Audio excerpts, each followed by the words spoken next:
Hi there, I'm Clifford Bates, and welcome once again to reading Machiavelli's Discourses. Today we're continuing our examination of Book 2 of the Discourses and looking today at chapter 29.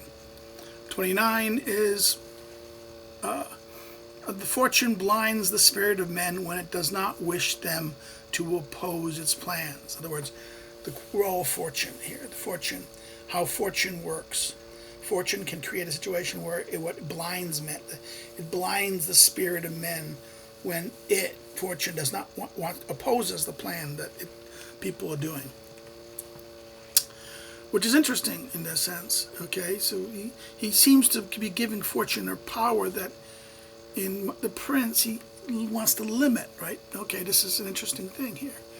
One, if human affairs proceed, how human affairs proceeds is considered well, it will be seen that often things arise and accidents come about that the heavens have not altogether wished or provided against, wish to be provided against. In other words, there are things that which the heavens. Now this is here he blurs fortune with providence. We normally wouldn't think that fortune is heaven.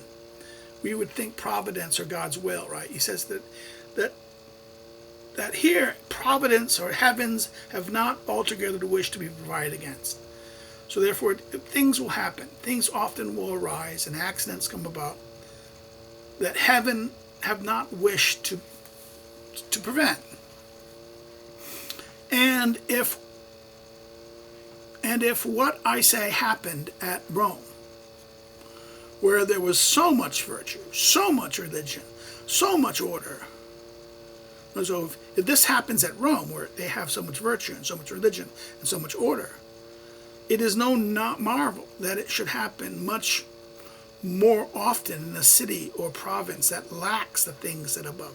In other words, the heavens don't want to stop this. Not the heavens want it. It seems the heavens don't want to stop it. Something arises.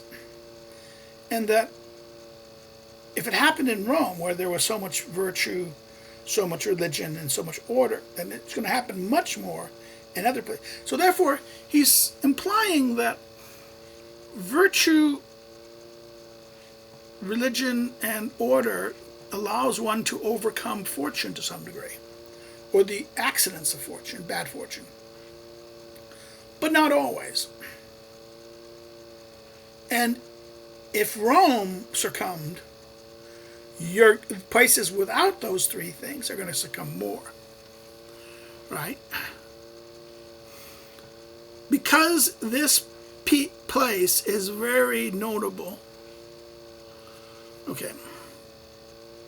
Because this place is very notable for demonstrating the power of heaven over human affairs, Titus Livy demonstrates it extensively, and in every efficacious word, and in very efficacious, in other words,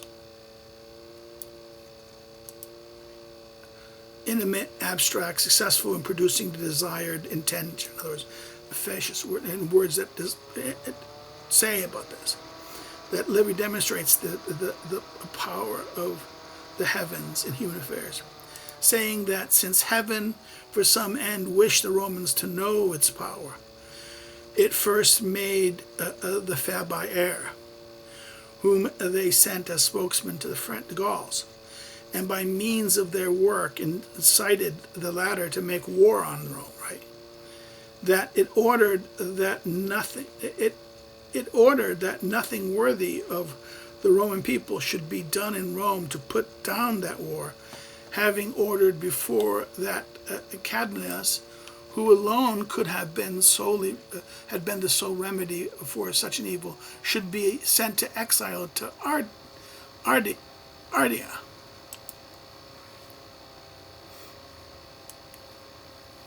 Livy 5. Okay. Livy 5, 32, 33, right?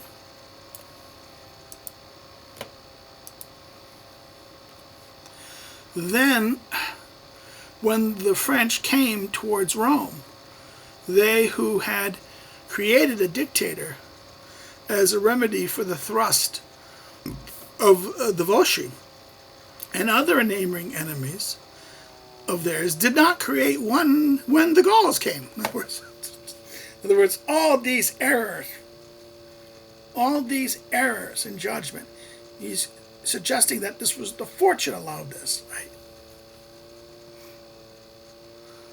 Also, in making the levy of soldiers, they made it weakly and without any extraordinary diligence, and that they were so lazy in taking up arms that they not only with trouble in time to encounter the French, the Gauls above the river Atta, 10 miles distance from Rome.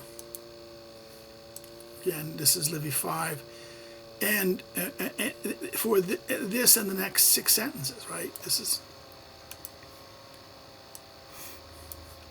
For when the French came towards Rome, the Gauls came to Rome, they who had often created a dictator for that remedy, for the thrust of, okay, I did that already, right? And make 10 them into the next sentence. There, the tributes put their camp without any of the accustomed diligence, not looking at the place in advance, not surrounding it with trench or a stockade, and not using any remedy, human or divine. In other words, it seems to be error after error after error was made. And in ordering the battle, they made the ranks, the orders, the orders of soldiers sparse and weak in such a mode that neither the soldiers nor the captain did anything worthy of Roman discipline. So in other words, they ordered it so that Roman discipline could not be operated on. They engaged in combat without any blood. For they fled before they were assaulted. The greatest part of them went to Vigny, and the others withdrew to Rome, without otherwise entering their homes. They entered the capital in such a mode that the Senate, without thinking of defending Rome, did not even close the gates, and part of them fled, and part of them entered the capital with the others. In defending it, however, they used some orders without tumults. They used, they used some order without tumults, for they did not weigh it down with useless people. They put there all the grain they could, so that they were able to endure the siege, and of the useless crowd of old men and women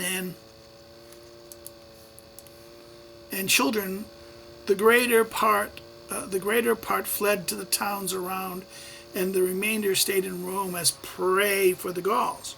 In other words, the strong went to the capital. The rest, most of the children, they fled, but those who did not flee were the prey. So whoever had read of the thing done by that people for so many years before, and then read of those times,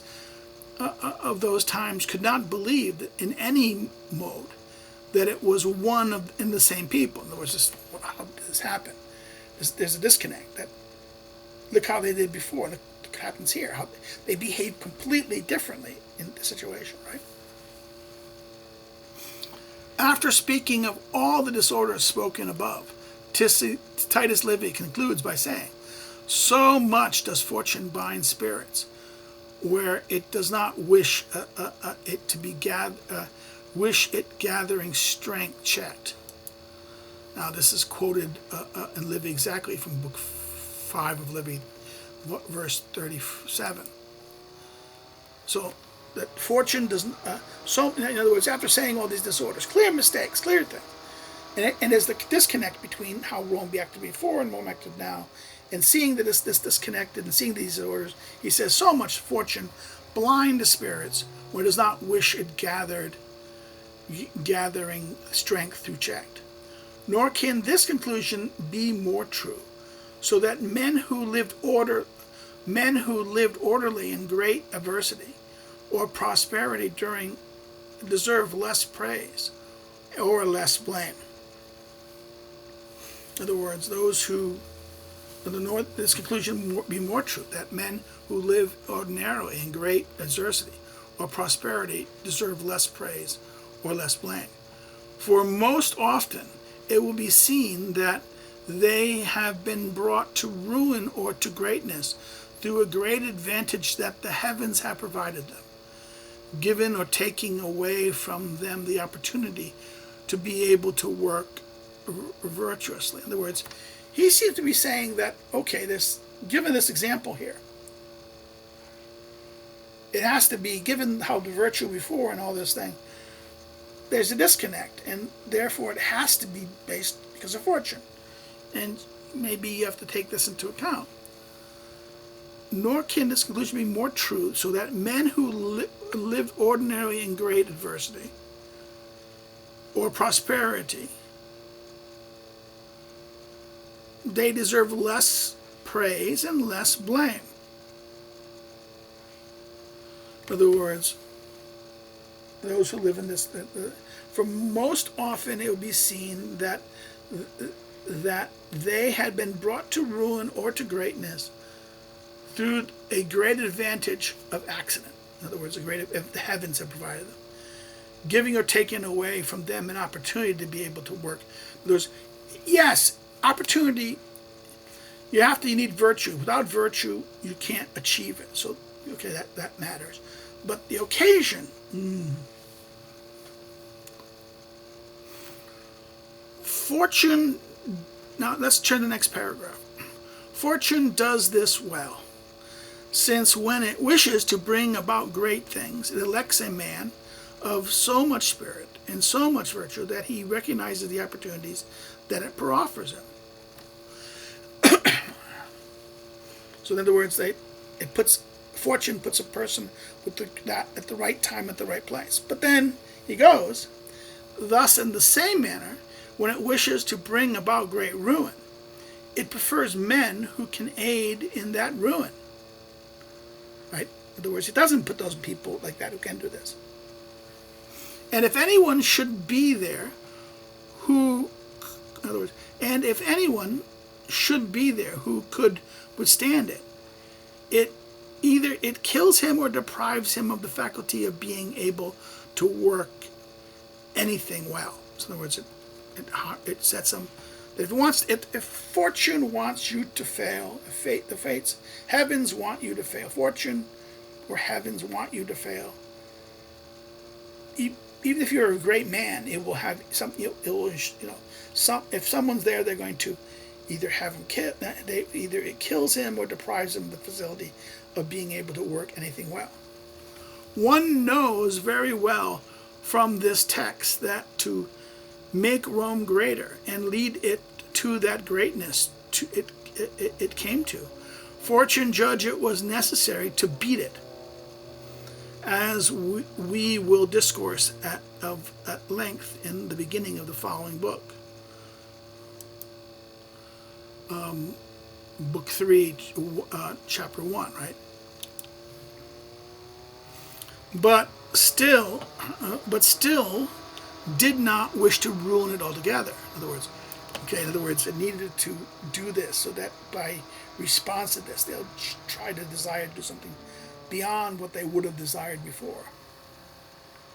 For this is seen to have led Camillus, exiled, but not killed, made Rome to be taken, but not the capital, in order that the Romans not think of any good thing to protect Rome, but latter not lack any good order to defend the capital. In other words, they do not think of any good thing to protect Rome, but latter not lack any good order to defend the capital, right? So that Rome would be taken, and that made the greater part of the soldiers who had been defeated at Attila go from there to Vine, and thus cut off all the ways for the defense of the city of Rome. In ordering this, it prepared everything for recovery. Having led an intact Roman army to Ventli and Camillus to Andria, it would be possible to take a massive body, head, right, massive body or head, letter is head, a massive head, massive body, under a captain, not stained with any ignominy from the loss, and his reputation intact for the recovery of his fatherland. So in other words, okay, even how Fortune did this, even this, yes, the Gauls conquered Rome, but not the capital. Yes, they had the soldiers did badly in defending Rome, but they were great defending the capital. Yet yes, they defeated, but most of the army was intact, and it went, instead of fighting and losing, they ran away, and they went to the city where they were defended. Yes, they couldn't send stuff, but they were now there, and the general, who could have, if he was there, might have done something, but he was not there. He was in exile. Now, because he was not tied to any of this disaster, he could come and lead them to recover, right? Now, there's reputation intact for the recovery. So therefore, Fortune both harmed, but then provided the means by not totally ruin it, right? And that force, and it would lead them to recover. We could bring up some modern examples in confirmation of things said, but because we do not judge it necessary, since this can satisfy anyone, whatever, we could bring up some modern examples in confirmation of this, but because we do not judge it necessary, since this can satisfy anyone, whatever, we will omit it. I'm not going to do it. This alone will be enough. I indeed affirm it anew to be very true. So he affirms something. I affirm it anew, to be very true, according to what is seen through all the histories, that men can second fortune, but not oppose it. In other words, men can second fortune, take advantage of fortune, or work with it, but not oppose it. They can weave its warp, but not break it. They could weave, in other words, use it and utilize it, not break it. They should indeed never give up, abandon themselves, right? Also added, also latter in the sentence. So therefore they should never give up, never abandon themselves. For since they do not know its end, and it proceeds by oblique and unknown ways, they have always to hope. And since they hope not to abandon themselves, so give up, in whatever fortune and in whatever travail they may find themselves. In other words, he says that, okay, you can't break it. You can't break fortune, but you can use it. You can weave and warp it, and therefore you don't know how it's going to go. So take advantage of the opportunities that it makes, either by minimizing the damage or by taking advantage of the opportunities. Right? They should not abandon themselves. They should never give up, not abandon themselves. And they should always they should always hope. And since they hope, not abandon themselves in whatever fortune and in whatever travails that they find. There's always looked, in other words, don't give up. Don't surrender. Yes, you might have to lose, but then don't give up. Look for ways to get the best opportunity. This is what he's basically arguing in this chapter, in this sense. Even if fortune's against you, try to look for the ways you can survive and get advantage. Then to take of the opportunities there to get something, the best opportunity you can get from it. So put your comments or questions in the things below, and I respond to them when I see them. Next you can do is, if you like it, hit the like button. Of course, hit the like button. Help us, grow in that sense and get attention. Or if you didn't like it, you can throw thumbs down, but say why in the comments. Explain why. In other words, if you've liked it, share it share the video, share in your social media, share it to email to friends, share it far and wide, helping getting attention to this in our channel. And then the other thing you do is, if you're not subscribed to the channel, subscribe. Encourage others to check out the channel, check out what we do here and what we've been doing, and encourage them to go look. Another thing you can do is, that's it. Those are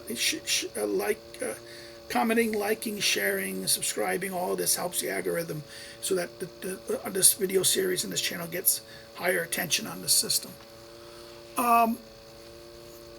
Another thing you can do is, if you want to follow me on you want to know more about me and follow me on social media, the links are below. And if you want to know more about me as a scholar and as a researcher and check out my scholarship and stuff like that, you can go to the academic social media links below that. And if you want to help what I do, financially help what I do, you can do so through Patreon or Subscribe Star, or you can assist by buying one of my books.